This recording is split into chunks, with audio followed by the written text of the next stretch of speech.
Stop being surprised and start being prepared for the Democratic Party assist of the Nazi Party. This is the Woke Socialist podcast. We are woke, we are socialist, and please like and subscribe to this video. If you want to continue to see this content, see that there are people out there fighting for what you believe in, and that we are not falling for the okie doke. And most importantly, we are not going away. Here's the thing. Before I get into who I want to feature as a person on this podcast, I would like to talk about how white proximity plays so much of a part in American politics more than anything does today. You have Rudy Giuliani, who made his career on eradicating New York, New Jersey, and the state of Pennsylvania of the Italian mafia. A white-looking guy who prosecuted everybody he could involved in racketeering and prostitution and all things organized crime. Well, at that time, I grew up around a lot of Italian Americans, and none of them recruited me for any of these things. However, this was the boogeyman of the time. Even though there was no threat to Muslim Americans, there was no threat to Chinese Americans, there was no threat to Black Americans or Puerto Rican Americans from the Italian mafia. After 9/11, people called him Rudy Giuliani, America's mayor. And he pranced around, claimed he did all these things. And then, all the while, after this American tragedy, he put in place stop and frisk. And he also became the greatest contributor to the disappearance of gambling in America without Donald Trump. But I digress.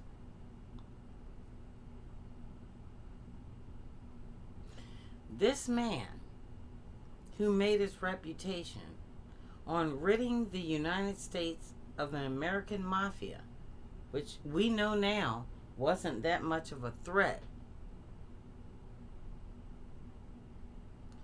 talked about corruption, talked about racketeering, prosecuted these same people on these same principles, turns around and trades his Italian ethnicity for white grievance, white proximity. Now, I have known many Italian American in my life, because that's what I grew up around. And I have seen them change from people who needed acceptance in certain neighborhoods by Black people because that was the only place they could afford to live. But as soon as they got that scholarship because their skin was white, or their last name was Pelosi or some shit like that, they rolled out. Same with the Jews. Rolled out. And then all of a sudden, they became the elite.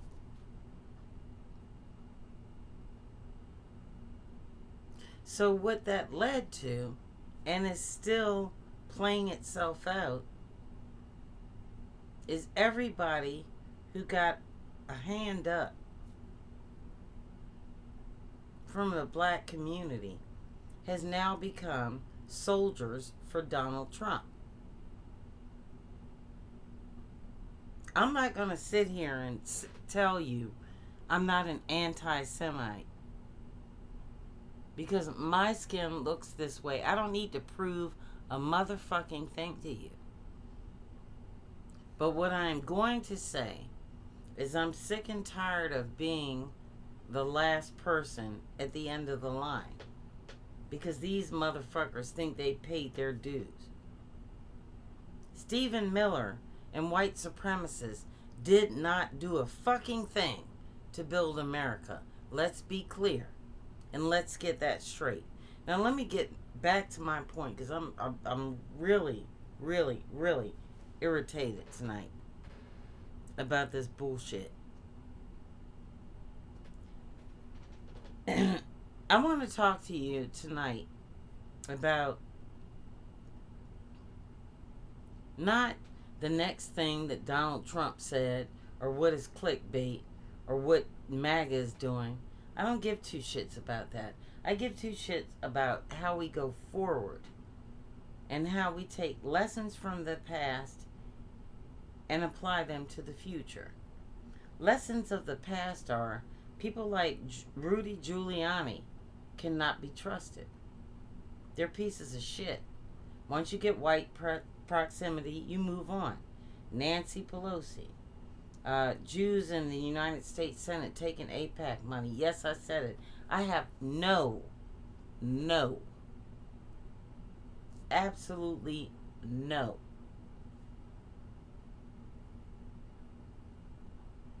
love for the people that do not represent the United States of America.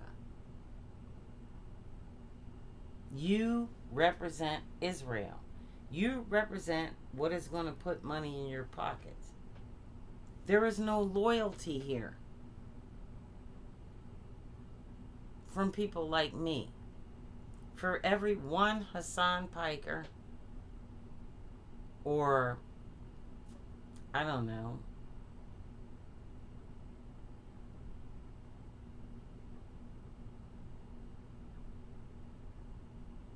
Hassan Piker, there are 10 or 20,000 people who have not yet joined the Democratic Socialists of America.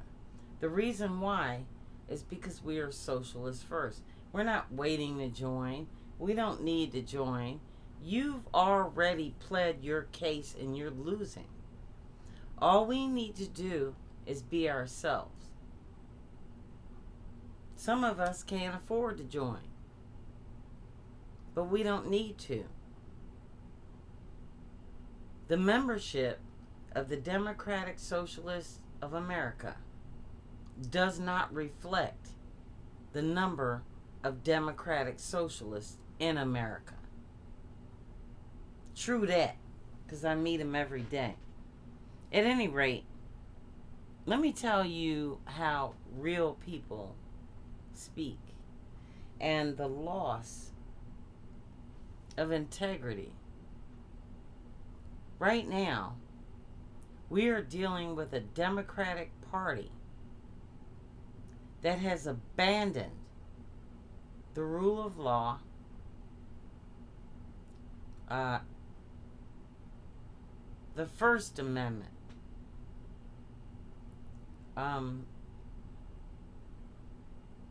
and they still give money. Well, let's not say still.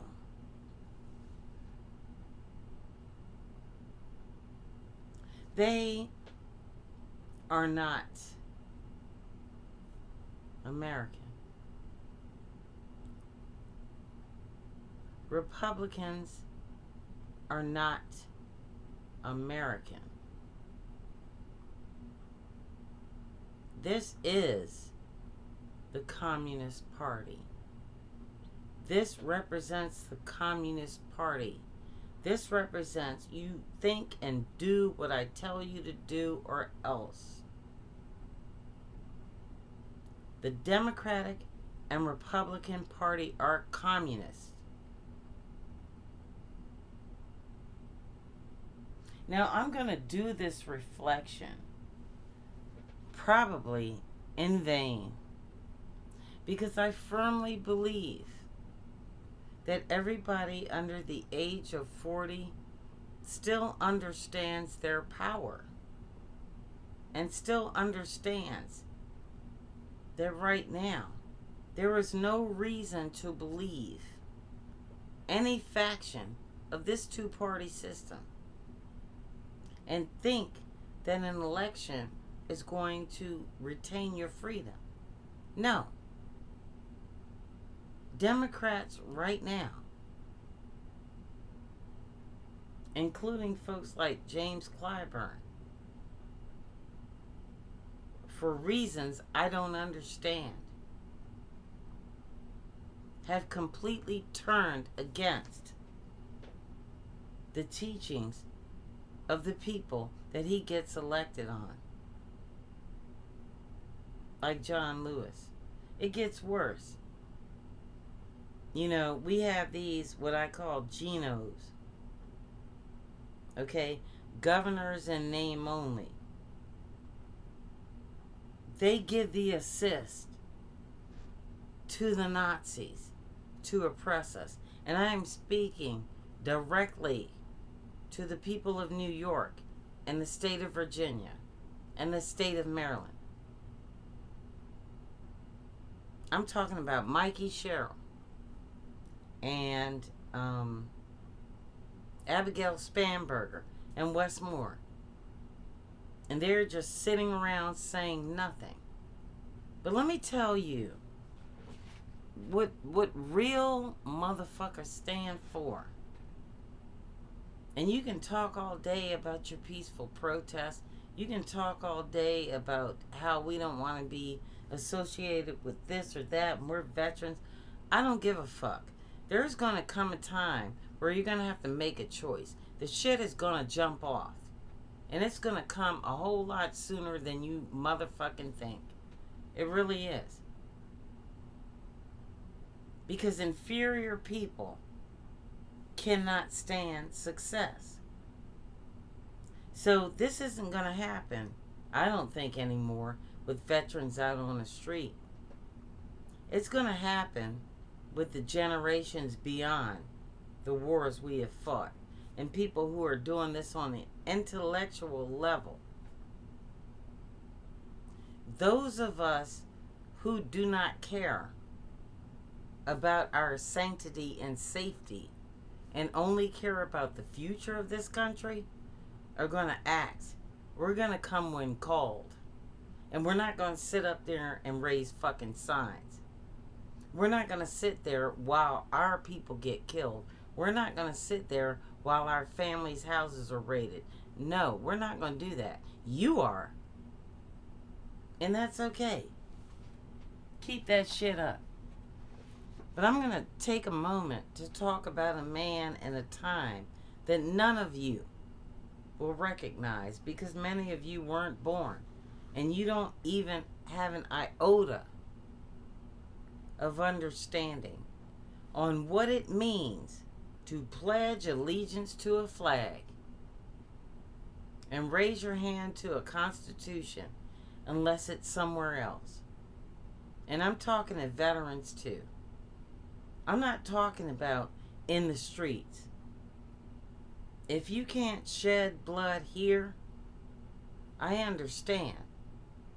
But you have no right to tell black people, Latino people, LGBTQ people, or anybody else that they cannot attend a protest and defend themselves against tyranny. But I digress. I am young enough to understand this individual. And the quote that sticks in my mind is never run when you're right. So I'm going to put on my glasses for a minute.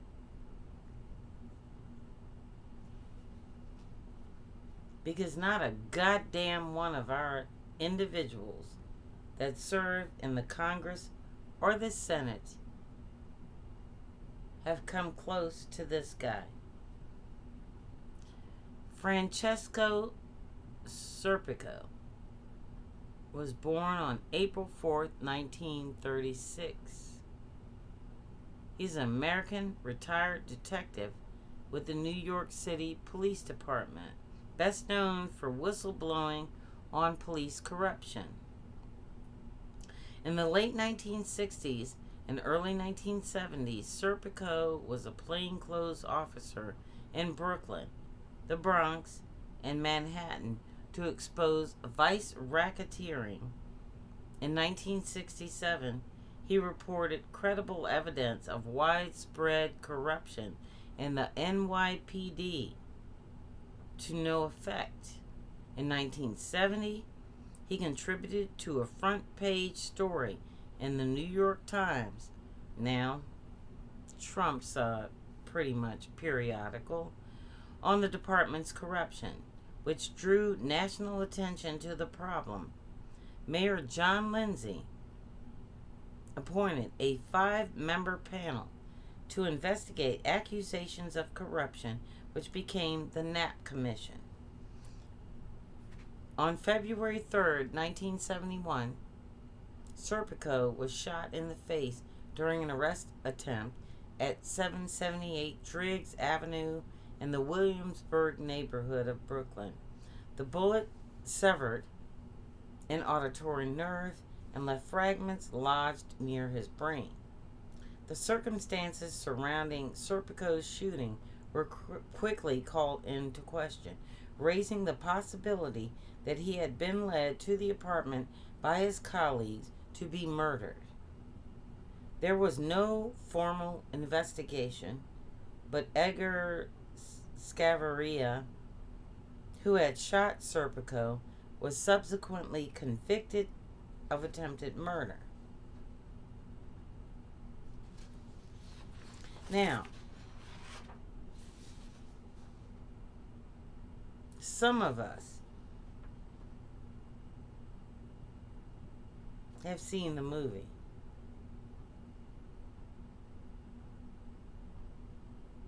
Serpico. It was there for entertainment.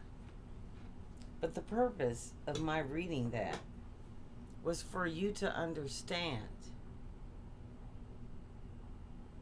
how heroes expose corruption.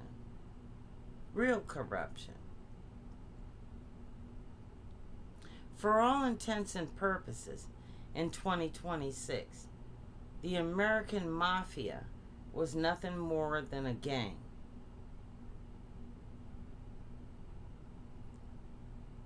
Nothing more than a gang. Because right now,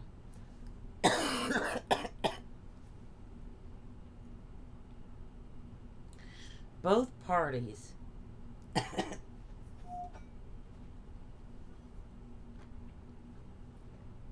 of our judicial, legislative, and executive branches of government are not only involved in a genocide in Gaza, but an international cover-up for human trafficking, rape, and pedophilia. Every one of them.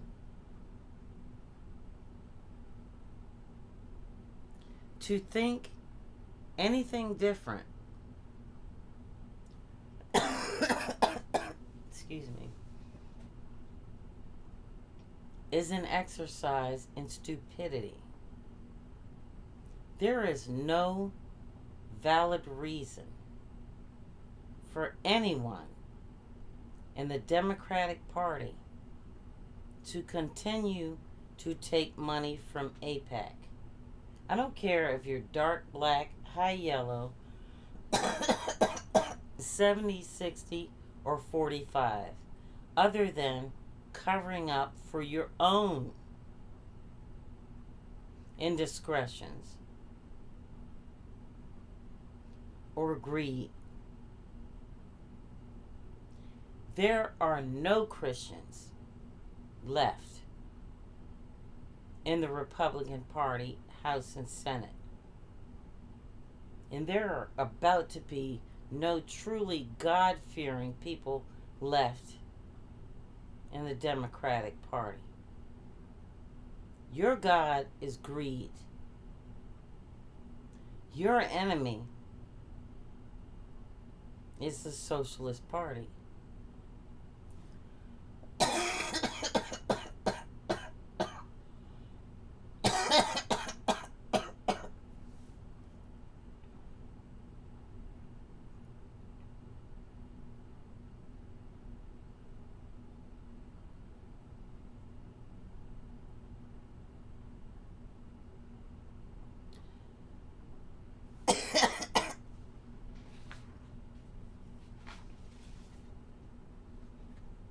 I'm not a Christian by any stretch of the imagination.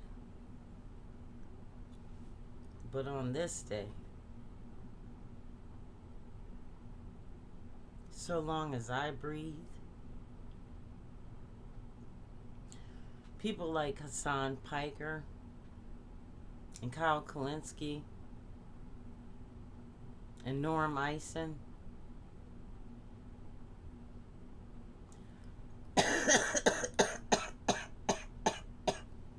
excuse me,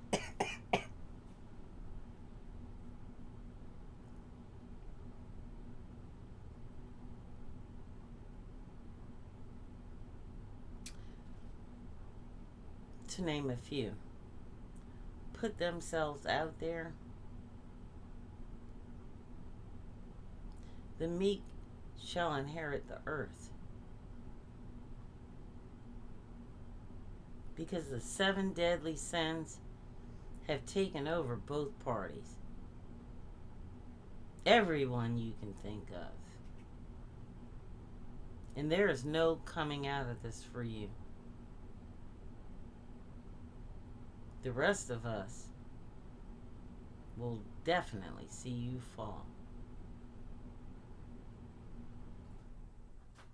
This is the Woke Socialist Podcast.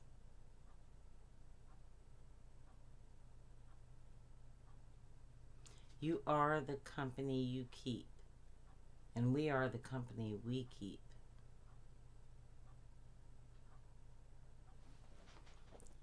Have the day you deserve.